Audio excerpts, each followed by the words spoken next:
Hi, we're going to go through how to build your business on Twitter, do's and don'ts, and what makes sense.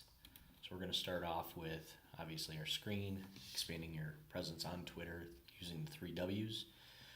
We always talk about the three W's in everything we do, from content to social media to publishing to everything. And we always touch on it first. The three W's are: what is it, what does it mean, and what does it mean to me? Talks about how people engage, how people make decisions, how they choose what they consume from the standpoint of content. So the first thing we're going to talk about, we're going to show you our screen here for Kepahi, and we're going to go through what good social hygiene is. So as you can see, we pulled up Kepahi. We have 3,600 followers. We are currently following 3,000, a little over 3,000. So not quite all of them, but we want to talk about and make sure that we understand what good social hygiene is. We're going to give you two examples. Good social hygiene is pretty simple. People want you to care about them. And we use our automation software in business to notify us when our companies are mentioned on Twitter or any social media outlet. And if you are not following your customers or your followers, there's a good chance they're going to drop off and they're not going to follow you back. So we're a small company, and we have 3,600 followers. We see very large companies that have less followers, and generally it's because they're not practicing good social hygiene.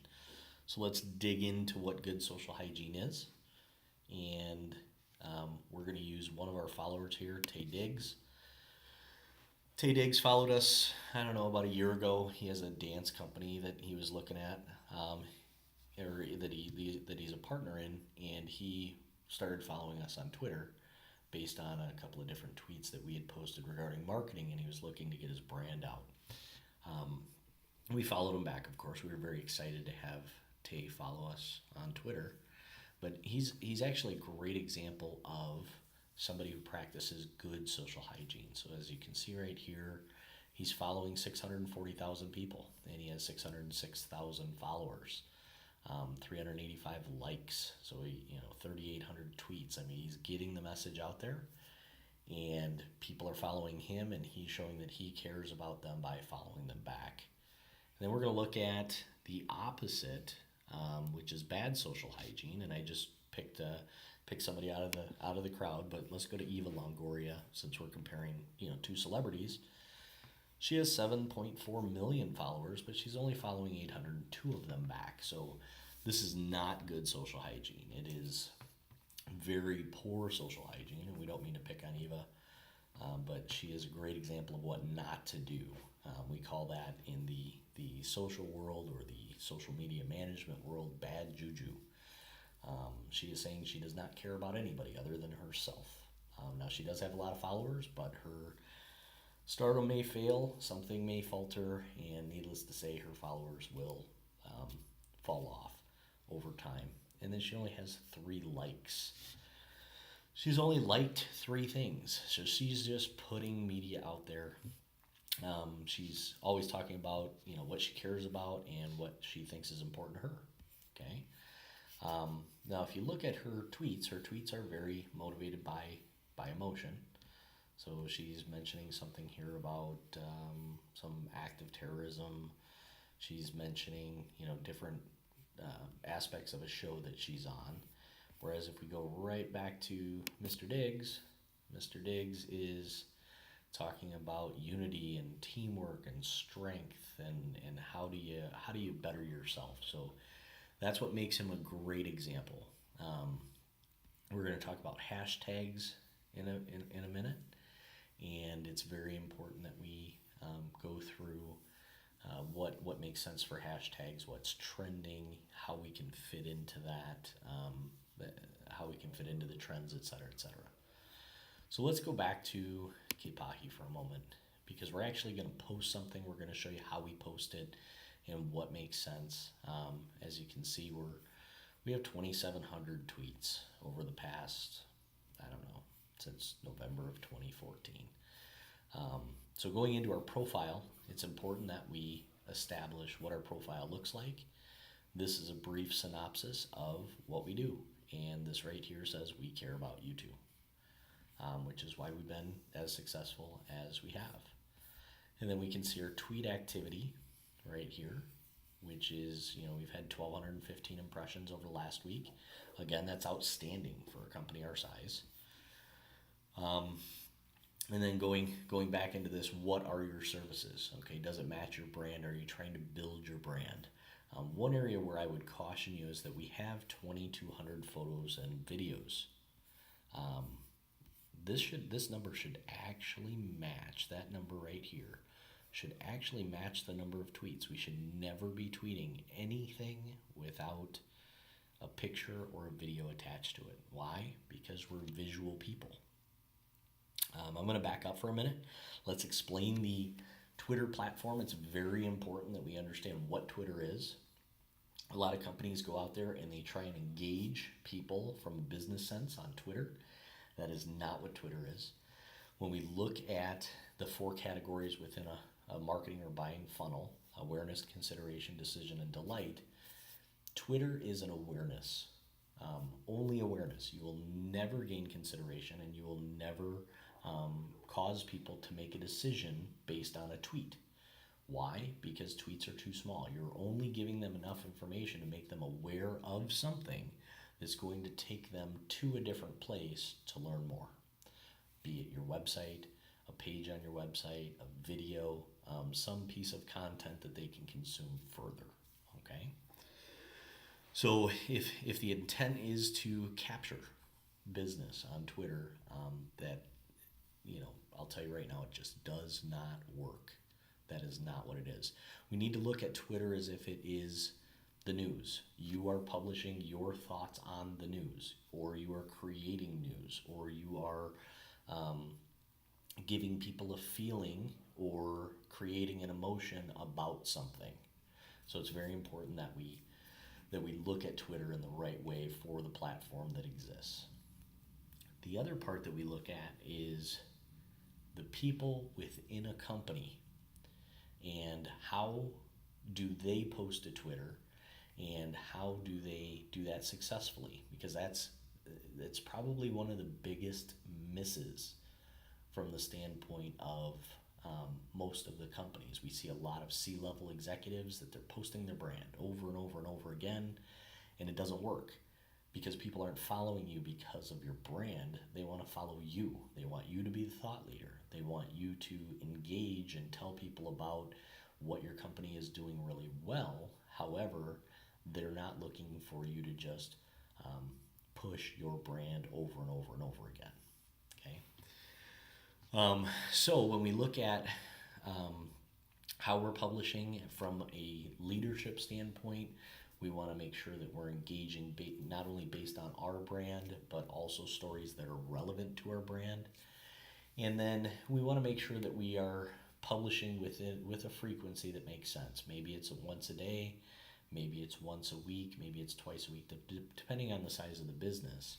But there's a couple of things that we want to go through and make sure that we understand from a social media standpoint as far as publishing goes.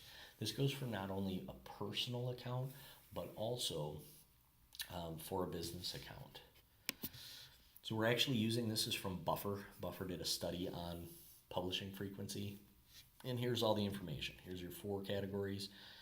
Doesn't talk about LinkedIn because LinkedIn is generally a once a week platform. People want to follow you once a week or read your articles once a week. If they are reading more frequency, you're talking twice a day, 4 times a day, they're just gonna dissolve the connection on LinkedIn.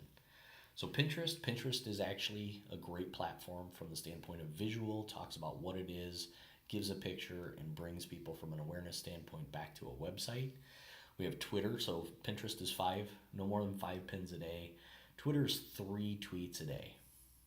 If you are engaging once every hour, which you can, there's a lot of automation software out there that will allow you to post over and over and over again, different articles. But what you find out is it just turns out to be noise. People aren't going to engage because they're seeing the same thing over and over and over again.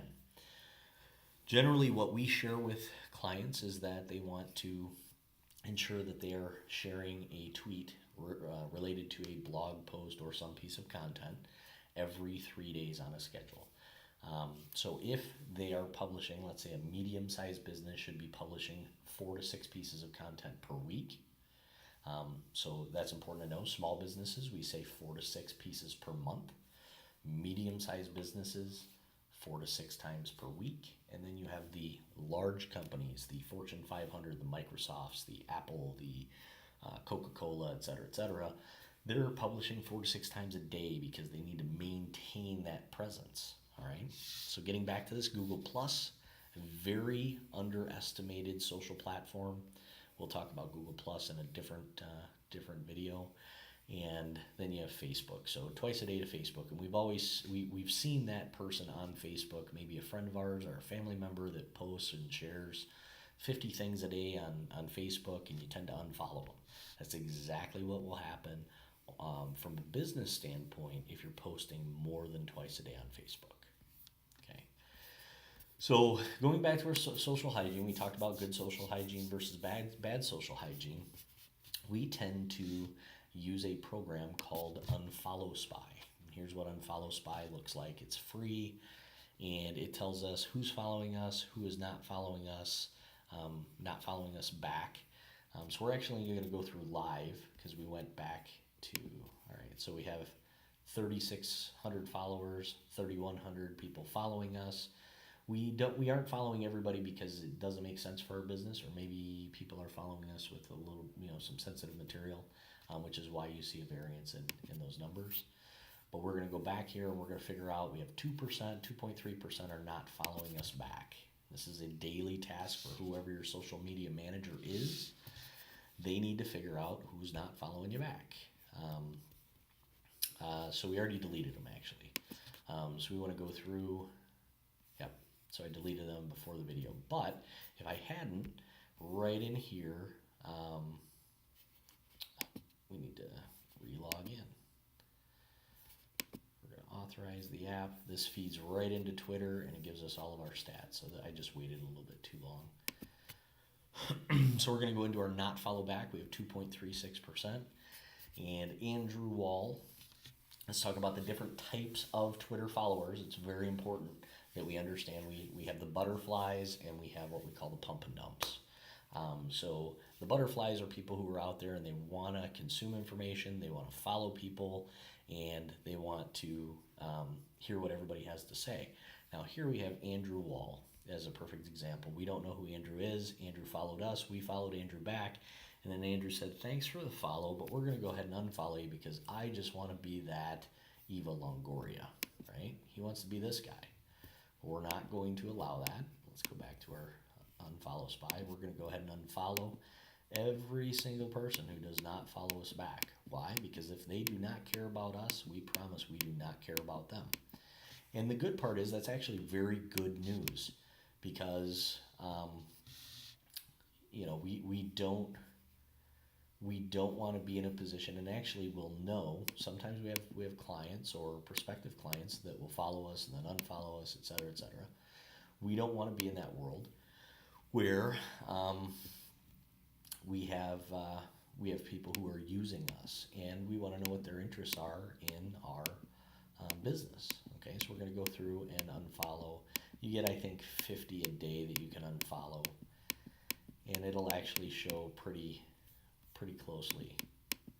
So we're just going to speed this up. All right, just that easy. We just unfollowed everybody who doesn't follow us back. And then if we go back here and we refresh our screen, all right, now we're only following 3,060 people, and that's fine. The next thing we're going to do is we're going to talk about how we post.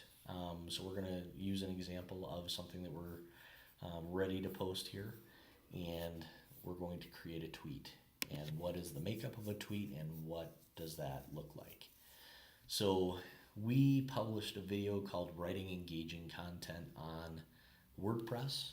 We published that to YouTube. We are going to always, and I mean always, attach a picture to everything. So we have this right here. We're going to go ahead and and choose this, content writing. The parameters for pictures on Twitter are 1024 by 512. We use that for everything across the board. Facebook is a little bit smaller of an image, but the cut lines really don't cut off the meat of a photo. So we're going to label this writing engaging content on WordPress.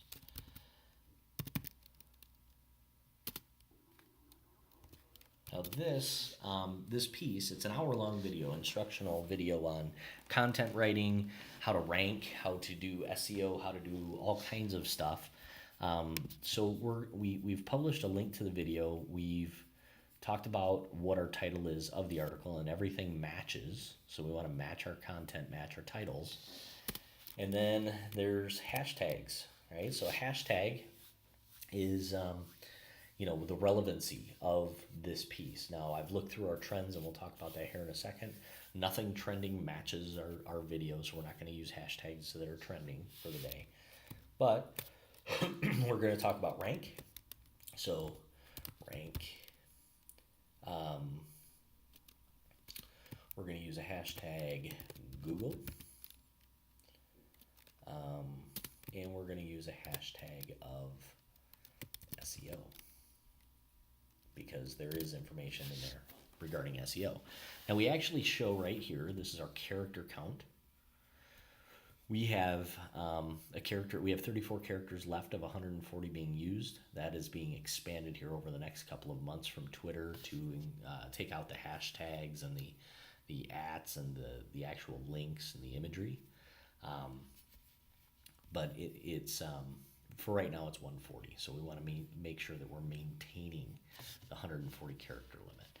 And then we're going to go ahead and post this. So we've talked about writing engaging content on WordPress. We're automatically going to rank for WordPress.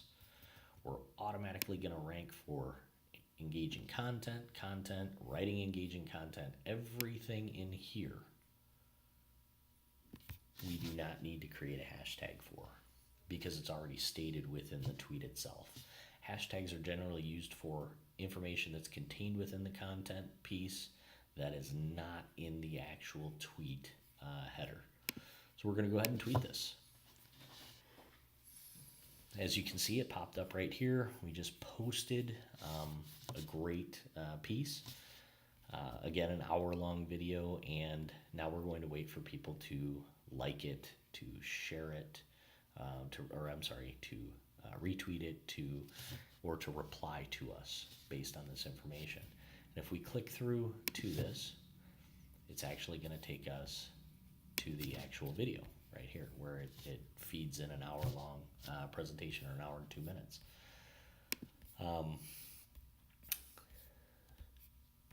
So let's talk about trending.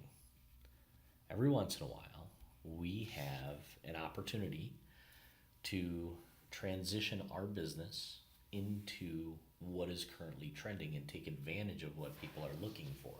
So if we use a hashtag that's trending, let's say, as an example, Hump Day Motivation.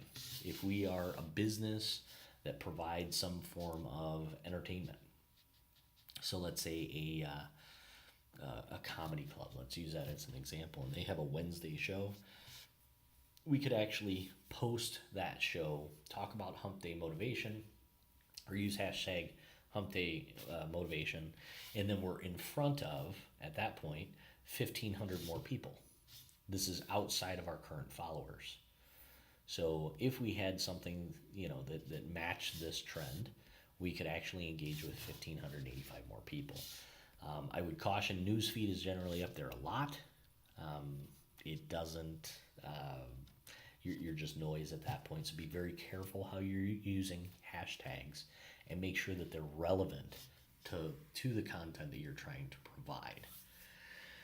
And that's pretty much it as far as Twitter goes. How to post, what to post, how often to post. So we're not going to do more than 3 times a day. We're going to be very thoughtful in the content that we provide. We're going to practice good social hygiene, meaning we're going to follow people. We're going to care about the people that care about us. And we're going to be active. That was one thing that we didn't touch base on. We're going to be active with our followers. So if our followers are posting relevant content, which is a 20-second scroll through your news feed, right? You want to make sure that you're sharing back. So we actually have somebody here, that liked our content. We want to make sure we're engaging with the people that are engaging with us. Here's one here. This is somebody from HubSpot that posted an event that we hosted. So share with the people that are sharing with you. Follow the people that are following you. Post relevant and thoughtful content, and make sure that all of your profile makes sense for what you're trying to achieve.